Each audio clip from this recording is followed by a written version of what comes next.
মত মুমিনের জন্য পেরেশানি দেয় যখন ফেরেশতারা বলে আল্লাহ চাইতেছে চাইতেছে টাকা পয়সা চাইতেছে, বলে এটা কি, বলে ফাসেক, দে বিদায় কর, বিদায় কর, তার চাওয়া আছে বিরক্ত লাগে, বিদায় কর, কি লাগে দে, আল্লাহ 10 কোটি দিয়েছে 100 কোটি দে বিদায় কর।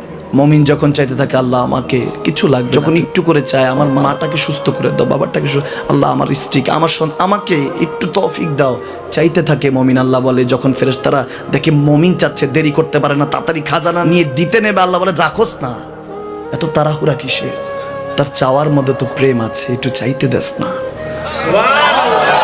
থাকুক না মুমিন আর একটু পেরেশান, থাকুক না, থাকতে দেস না, একটু থাক, একটু থাক। পেরেশানিতে রেখে আল্লাহ মজা নেয়, মহব্বত নেয়, মুমিনের অন্তর থেকে খুশবু নেয়, আল্লাহর বড় মায়া। মুমিন যখন চায় আল্লাহ তখন মায়ার নজর নিয়ে তাকায়, হায় হায় আমার বান্দা, সুবহানাল্লাহ।